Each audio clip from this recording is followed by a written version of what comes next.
Finally I am in Mysore palace देखने आए हैं हम यहाँ पे। 20 रुपए का अगर रिक्शा लेते हो आप, 20 रुपये में ड्रॉप कर देंगे। क्या है इतने में मिलता है? चंदन सिल्क हैंडलूम सिल्क कहा गया है, यहाँ का फेमस है। लेट्स चलते हैं। ये कौन सा गेट नंबर है? ये बलरामा गेट। बलरामा गेट। सारी गाड़ी बंद कर रहा है, जो भी चलता है। KSTDC का है क्या वो?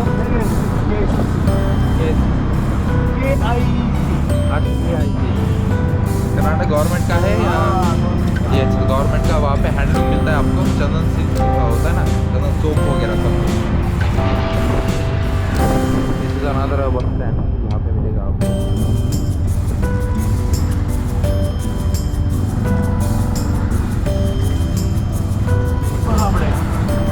ओके, ओपन तो 10 बजे होता है। ये बस स्टैंड है क्या यहाँ पे? Bus stand.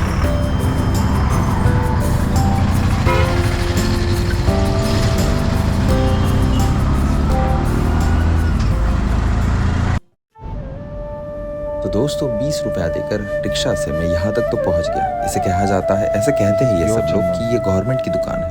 नज़र तो नहीं आ रही वैसे, बट यहाँ पे चंदन के लकड़ी से बनी हुई चीज़ें रखी गई, डाइनिंग टेबल, सोफ़ा, भगवान की मूर्तियाँ, गिफ्ट्स जो कि आप किसी और को दे सकते हो, लेकिन थोड़ी एक्सपेंसिव नज़र आ रही है।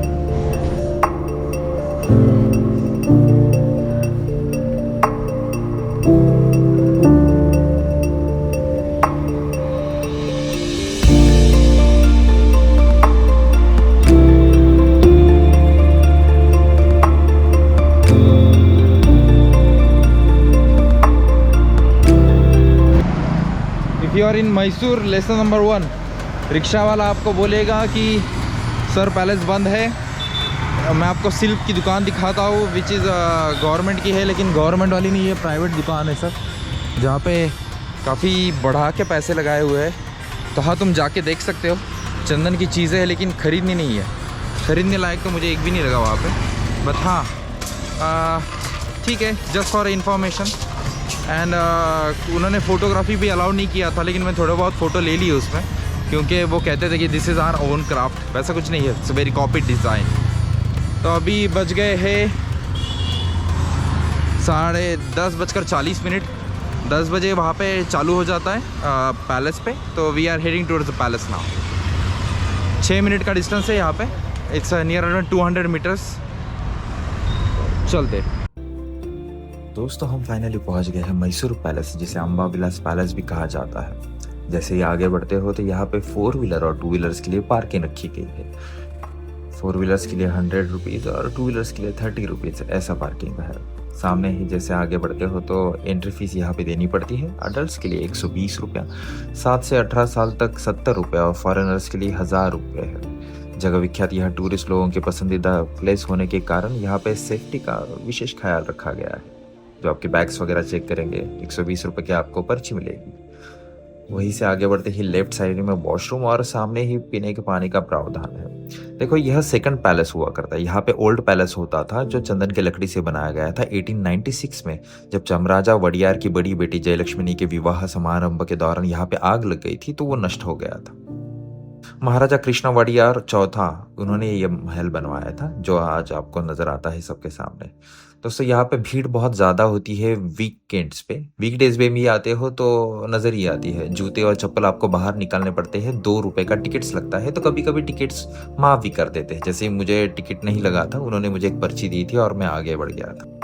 तो बात ऐसी है कि महारानी जो थी केम्पा जामनी देवी और महाराज जो थे कृष्णा वाडियार, मतलब महारानी उनकी माता जी थी, उन्होंने जो ब्रिटिश आर्किटेक्चर थे तत्कालीन हेनरी आयरविन, उनको अपॉइंट किया था इस महल के निर्माण के लिए।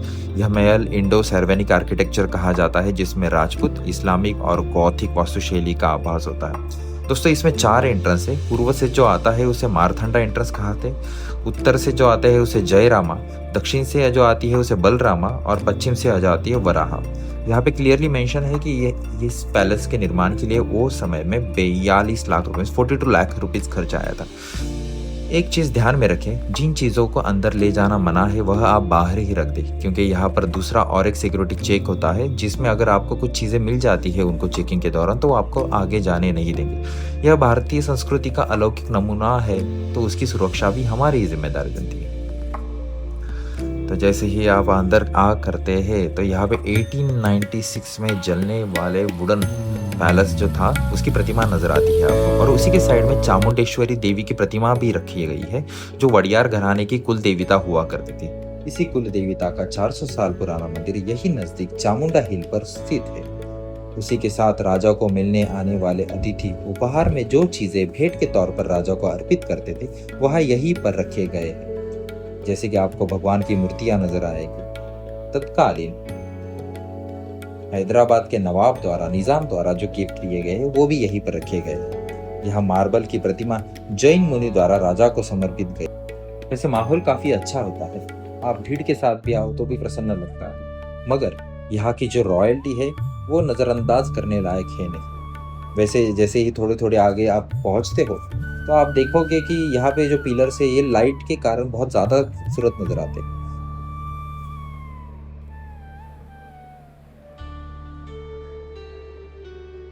यहाँ पे 80 किलोमीटर की दूरी पर बंदीपुर नेशनल पार्क है।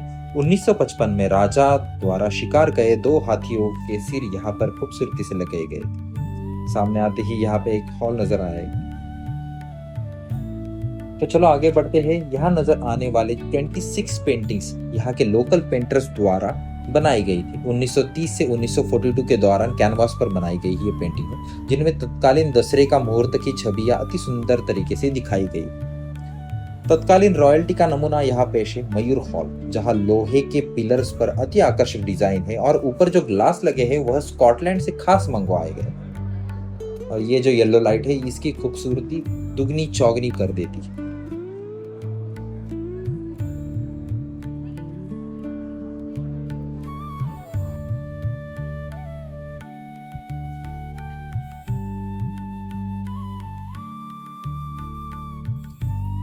आगे बढ़ते ही 120 साल पुराना टीक वुड यानी सागवान का यह दरवाजा नजर आता है। साल में हर साल इसे पॉलिश की जाती है। धन की देवी लक्ष्मी जी की मूर्ति इस पर ऊपर के साइड में विराजमान। आगे बढ़ते ही इस महल के खास यानी कि पेंटिंग्स की तरफ, जिसमें राजघराने के सभी व्यक्तियों का उल्लेख। ये राजघराने की कुछ पुरानी पेंटिंग्स है, उस जमाने के, उनके घर वाले, उनकी छवियां दिखाई गई और बहुत ही अच्छा किया है कि यहाँ पेंटिंग्स के नीचे नाम भी लिखा गया है। राजा कृष्णदेव राय जिनके द्वारा यह महल बनाया गया था, यह उनकी फोटो है, जिसमें 220 केजी गोल्ड से बना हुआ इनका यह सिंहासन नजर आता है। कृष्णदेव राय चतुर्थ, उनकी यह पेंटिंग है।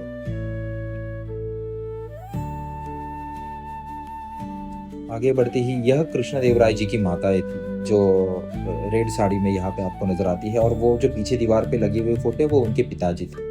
यहाँ पे के पर नाम भी बहुत अच्छा है, सॉरी मैं नहीं पढ़ पा रहा हूँ, आप पढ़ सकोगे अच्छे से। और एक खास तस्वीर है यहाँ, जिसमें आप किसी भी ओर से देखोगे तो राजा की आंखें और उनके जूते आप ही की तरफ घूमेंगे। आप देखो, दिस इज 3D पेंटिंग। तो देखिए कलाकार वो जमाने में कैसे हुआ करते थे।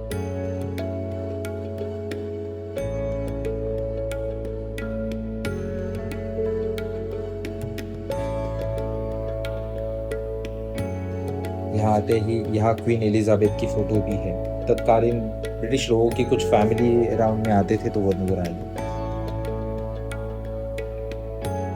जैसे ही आगे बढ़ते हैं आपको वो जमाने में राजा को इनविटेशन आते थे, और राजा भी कुछ अपने लेवल के लोगों को इनविटेशन भेजते थे, तो वो चांदी में या फिर सागवान में, तो इस जैसे बक्सों में आते थे। तो पर्टिकुलरली वो यहाँ पे आपको देखने के लिए रखे गए। जैसे ही बाहर निकलते हैं तो फिर से हम मयूर हॉल की तरफ आ जाते हैं।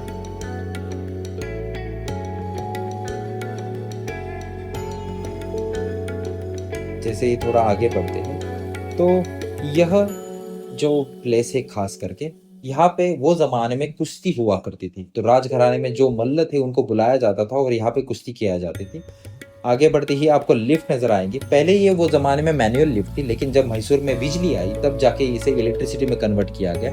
मैनुअल होती थी तो राजा के लोग नीचे से उसे घुमाते थे और राजा ऊपर और नीचे करते थे। इस तरह से वो जमाने में लिफ्ट का उपयोग हुआ करता था। जैसे ही आगे बढ़ते हैं यह ड्रेसिंग रूम है। यहाँ के जो मिरर्स है वो इटली से मंगाए गए हैं और राजा का एक फेवरेट हाथी हुआ करता था जो मरने के बाद हाथी के दांतों से वहां पे पेंटिंग बनाई गई है उनके याद। और ये जो ऊपर का है ये शहर टीक वुड से बनाया गया है। इसे नीचे लेके पहले डिजाइन किया गया और फिर जाके उसे ऊपर का सीलिंग है, सागवान लकड़ी बर्मा से लाए हैं। इसको हर साल पॉलिश होता है मैडम, इसीलिए चमक।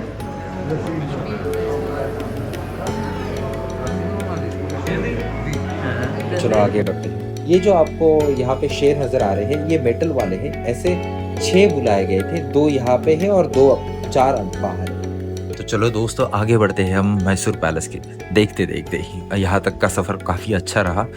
ये जो पैलेस है ये भारत का 2 नंबर वाला मोस्ट विजिटेड प्लेस है आफ्टर ताजमहल। यहाँ पे आप देख पाओगे ये जो गिफ्ट्स रखे गए हैं ये चर्च की तरफ से आया हुआ टेम्पल है जहाँ पे चर्च का डिजाइन है और अंदर हिंदू गॉडेस है। लाल कपड़े में यहाँ पे जो बंद है वो 80 किलो का हाथी के ऊपर रखने वाला सोने का औदा है जिसमें राजा महाराजा सवारी पे निकलते थे बाहर। हम आगे बढ़ते हैं ये मार्बल्स के सीढ़ियों की तरफ से, क्योंकि ये स्पेशल क्वालिटी का मार्बल है वो ज़माने में बाहर से मंगाया गया था। आई डोंट नो कौन सी कंट्री से, लेकिन यहाँ की जो कार्विंग है, जो आर्टिस्ट यहाँ पे आए थे, आर्किटेक्चर जो आए थे वो काफ़ी उम्दा तरीके का डिज़ाइन है। आप यहाँ पे देख पाओगे जो कृष्ण देव राय उनका यहाँ पे छवि बनी हुई है और उसके सामने उनका एक मुस्लिम सेवक था। तो इसे कहते हैं दीवाने आम, जो कि आम लोगों के लिए बना था। पुराने जमाने में था ना वो वर्डिंग्स, दीवाने खास, दीवाने आम, जो महाराजाओं के पैलेस हुआ करते इसमें ये सारी वर्डिंग्स यूज होती है। तो ये रहा दीवाने आम।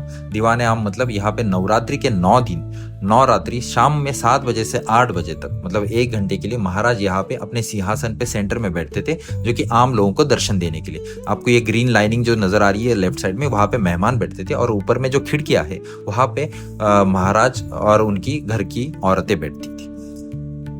यहाँ पे आपको जो ऊपर में रूफ पे पेंटिंग नजर आएगा इसमें दशावतार दिखाए गए हैं भगवान के। बेसिकली यहाँ पे जितनी भी दीवारें हैं ये चामुंडेश्वरी देवी के प्रेरित होने से होती है, तो मतलब यहाँ पे उनके अवतार ही आपको नजर आएंगे।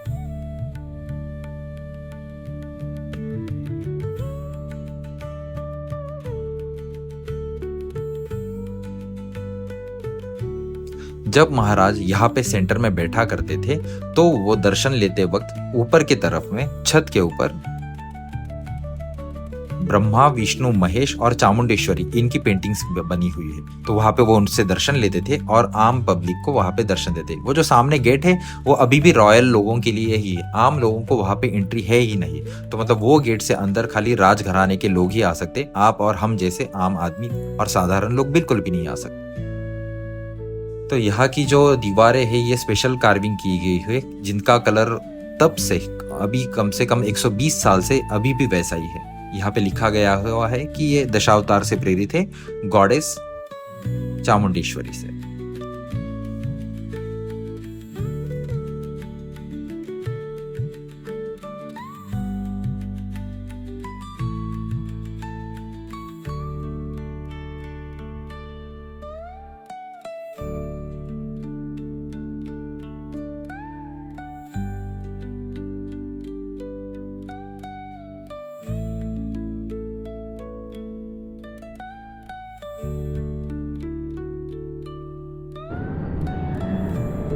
दोस्तों ये रहे देवी चामुंडेश्वरी के दशावतार। हर दीवार पे एक पेंटिंग लगाई गई है।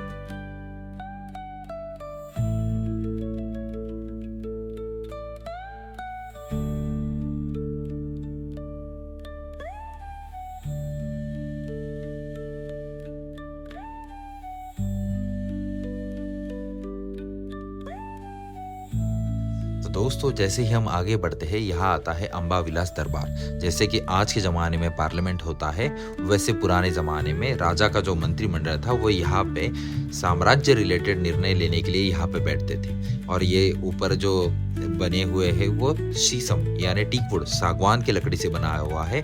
यहाँ पे जो चांदी का दरवाज़ा है वहाँ से मंत्रिमंडल जो है अंदर आते थे और बाहर जाते थे। तो प्रमुख भूमिका जो निर्णय होते थे साम्राज्य रिलेटेड वो यहीं पे लिए जाते थे राजा और उनके मंत्रिमंडल के साथ। तो ये रही मैसूर के राजा की वो जमाने की पार्लियामेंट। तो चलो आगे बढ़ते हैं और इसी तरह से हमारा मैसूर पैलेस की इंफॉर्मेशन का ये सदन खत्म करते हैं।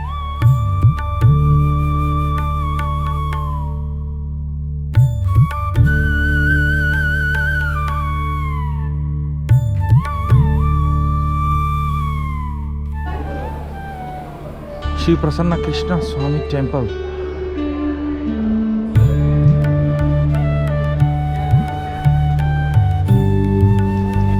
यहाँ पे एक टेम्पल है जो कि 1499 सदी में बना हुआ है, तो आए तो बनता है यार। हाँ, धूप काफ़ी ज़्यादा होती है ये समय में अगर आप आते हो तो।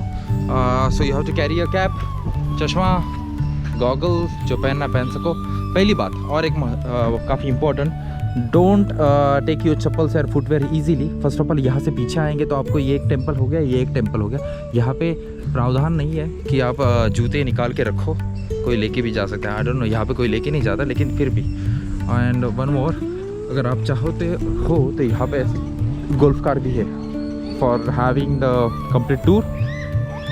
पुरातन श्री लक्ष्मी रमन स्वामी मंदिर, ये है 1499 में बना हुआ, AD 1499। देखिए यहाँ पे लिखा हुआ भी है। So this is ancient Shri Lakshmi temple.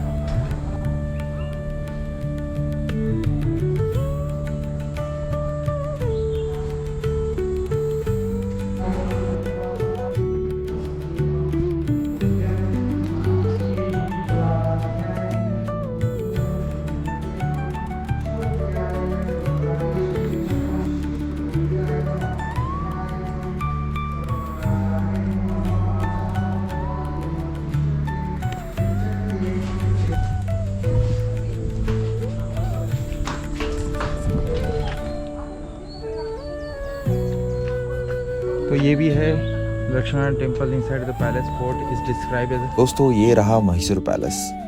इसी के साथ अलविदा कहते हैं और अगला सफर कहीं और मोड़ते हैं। ऐसी ही वीडियोस देखने के लिए लाइक कीजिए, शेयर कीजिए और सब्सक्राइब कीजिए। Thank you for watching.